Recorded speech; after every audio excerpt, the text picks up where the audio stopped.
देश के दो अलग अलग शहरों में एक ही अंदाज में धमाके से दहशत पैदा की गई। दोनों जगह धमाके का एक ही पैटर्न फॉलो किया गया। ये शहर है चंडीगढ़ और हरियाणा का गुरुग्राम। और सबसे खास बात यह है कि इन दोनों धमाकों की जिम्मेदारी लॉरेंस गैंग ने ली है। अब सवाल ये उठ रहे हैं कि क्या लॉरेंस गैंग ने अपने टारगेट को डराने का पैटर्न बदल दिया है। 26 नवंबर को चंडीगढ़ में दो क्लब के बाहर जोरदार धमाका हुआ। 13 दिन बाद 300 किलोमीटर दूर गुरुग्राम में नाइट क्लब के बाहर फिर देसी बम के धमाकों ने लोगों को दहला दिया।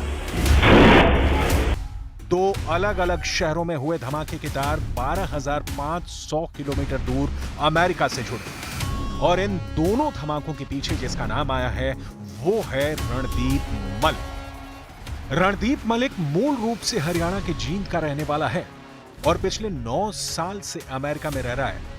पेशे से ट्रांसपोर्ट का कारोबार करता है, लेकिन विदेश जाते ही लॉरेंस गैंग से जुड़ गया और लॉरेंस के गुर्गे गोल्डी बराड़ के कहने पर चंडीगढ़ में बम धमाकों को अंजाम दिया।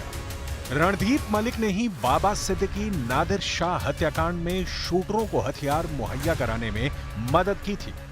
चंडीगढ़ के सेक्टर 26 के दो क्लबों में हुए देसी बम से ब्लास्ट मामले में पुलिस ने दो आरोपी विनय और अजीत, दोनों ही हिसार के रहने वाले हैं, उनको काबू किया है। और पूछताछ में लगातार बड़े खुलासे सामने आ रहे हैं कि आखिर विदेश में बैठे उनके आका गोल्डी बराड़ और रणदीप मलिक के कहने पर उन्होंने इस पूरी वारदात को अंजाम दिया।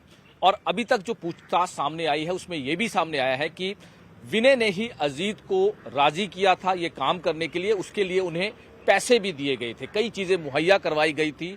करनाल से ही जो टिफिन बॉक्स हैं जिसमें देसी बम थे वो उनको मुहैया कराए थे। लगातार पूछताछ में कई बड़े खुलासे सामने आ रहे हैं।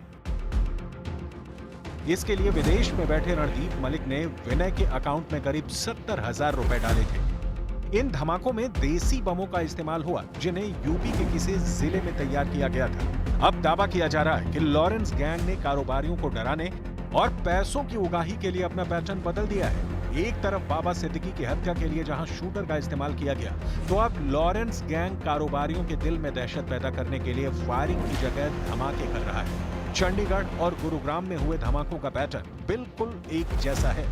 चंडीगढ़ और गुरुग्राम ब्लास्ट में जो नाम सामने आए उनमें विनय, अजीत, रणदीप मलिक, गोल्डी बराड़ और रोहित गोदारा के नाम शामिल हैं। लेकिन इन नामों का सिर्फ एक ही कनेक्शन है, वो है लॉरेंस बिश्नोई गैंग, जिसने कारोबारियों के दिल में खौफ और पैसों की उगाही के लिए अपना पैटर्न बदल दिया है। चंडीगढ़ और गुरुग्राम में हुए धमाकों की जिम्मेदारी गोल्डी बराड़ और रोहित गोदारा गैंग ने ली है। ये गैंग लॉरेंस बिश्नोई के लिए काम करता है। इन धमाकों के बाद गोल्डी बराड़ गैंग ने सोशल मीडिया पर हिंदी में एक पोस्ट भी लिखा और इस तरह के और धमाकों की चेतावनी भी दे डाली।